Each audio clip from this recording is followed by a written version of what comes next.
Assalamualaikum warahmatullahi wabarakatuh. Berjumpa kembali bersama saya Junaidi, calon guru penggerak angkatan 11 dari SD Negeri 1 Kota Agung Kabupaten Lahat. Nah, dalam percakapan ini, Paskobres ini saya ditemani oleh Ibu Yusifa SPD sebagai guru yang telah diobservasi dalam kegiatan supervisi akademik. Dan saya juga didampingi oleh pengajar praktek yaitu Ibu Roro Kunti Sulistiawati SPD atau IPD, Bu. Oke.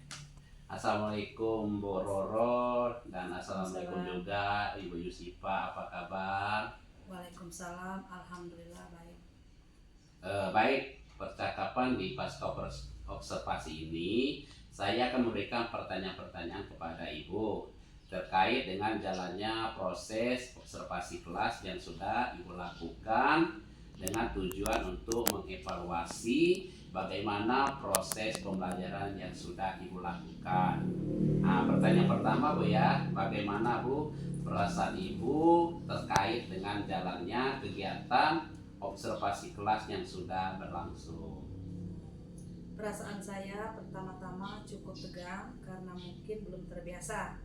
Tapi alhamdulillah semua berjalan lancar sampai dengan selesai proses pembelajarannya.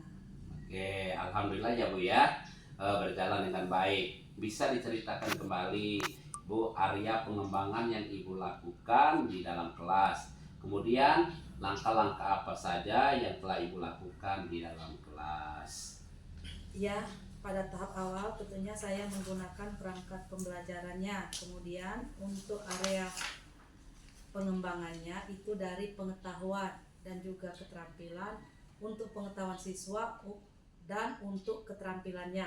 Oke, baik. Jadi area pengembangannya berupa pengetahuan dan keterampilan. Menurut Ibu, sejauh mana area pengembangan yang sudah Ibu lakukan? Tadi apakah sudah berhasil dilakukan di dalam kelas atau tidak? Menurut saya alhamdulillah berjalan dengan baik walaupun masih ada sedikit kekurangan. Baik, jadi semuanya sudah dilakukan dengan baik ya Bu ya. Tapi masih ada kekurangan. Menurut Ibu, apa sih kekurangan atau kendala yang Ibu hadapi pada saat melakukan proses pembelajaran di dalam kelas, Bu? Kekurangan atau hambatan yang sering terjadi yaitu ada beberapa siswa yang tidak mau terlibat dalam mengikuti pembelajaran tersebut. Intinya siswa tersebut kurang aktif di dalam kelas. Oke, jadi baik. Jadi ada beberapa siswa yang kurang aktif, tidak mau terlibat. Mungkin dia hanya mengandalkan temannya, Bu.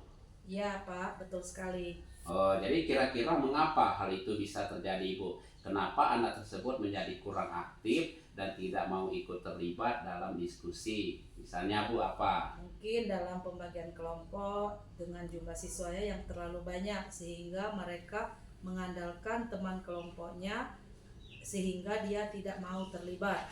Jadi lalu bagaimana rencana tindakan yang akan Ibu lakukan untuk mengatasi hal tersebut? Saya akan membagi kelompok dengan jumlah yang tidak terlalu banyak. Kemudian saya mengelompokkan mereka sesuai dengan minat belajarnya yaitu visual, auditori, dan kinestetik sehingga anak merasa sedih, merasa lebih nyaman dan semua bisa ikut terlibat dalam kegiatan diskusi. Saya juga akan memberikan pertanyaan untuk mengetahui kesiapan belajar mereka. Mungkin begitu Pak. Oh gitu, baik. Jadi itu rencana ke depan Bu ya. Ibu nantikan bisa menyesuaikan dengan kenyamanan mereka dengan menggunakan gaya belajar masing-masing. Ada yang menggunakan gaya belajar visual, menggunakan gaya belajar auditori, dan juga menggunakan gaya belajar kinestetik. Seperti itu ya Bu ya? Iya Pak.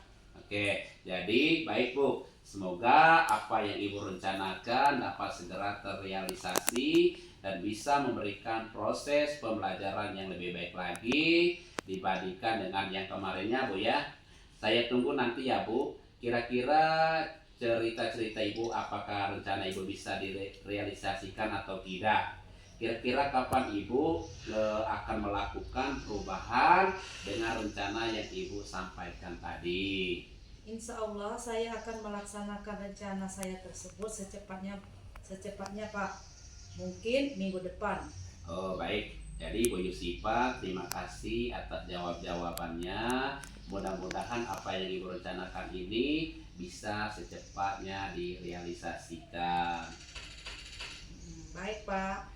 Selanjutnya saya persilakan untuk Ibu Roro Kunti Sulyasawati sebagai pengajar praktik untuk memberikan umpan balik atau tanggapan terkait berjalannya kegiatan percakapan pasca observasi atau mungkin kegiatan observasi di kelas. Ya, baiklah, terima kasih Pak Junaidi dan Ibu Yusifa. Tadi saya sudah mengamati proses coaching yang dilakukan oleh Pak Junaidi sebagai coach dan Ibu Yusifa sebagai coachee. Ini adalah percakapan pra-observasi di mana sebelumnya pasca observasi di mana sebelumnya sudah melakukan pra-observasi dan pengamatan di dalam kelas ya, supervisi di dalam kelas. Nah, tadi yang pertama itu untuk menggali area pengembangan sudah dilakukan oleh Pak Junaidi, kemudian untuk membuat pertanyaan berbobot tadi juga sudah dilakukan, kemudian hadir sepenuhnya. Nah, itu yang masih agak kurang Pak, karena Bapak lebih ke fokus melihat pertanyaannya, jadi bukan memperhatikan ke apa yang dijawab oleh Bu Yusifa gitu. Jadi mungkin karena ini masih kita tahap belajar, tapi secara keseluruhan sudah bagus gitu. Tapi harapannya nanti ke depan bisa lebih bagus lagi. Terus kemudian tadi sudah menanyakan juga apa langkah tindak lanjutnya yang dilakukan oleh Bu Yusifa.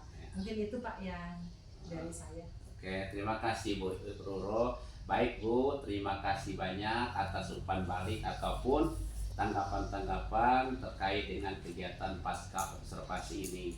Akhirnya kegiatan percakapan pra-observasi, observasi kelas dan percakapan pasca observasi sudah dilaksanakan.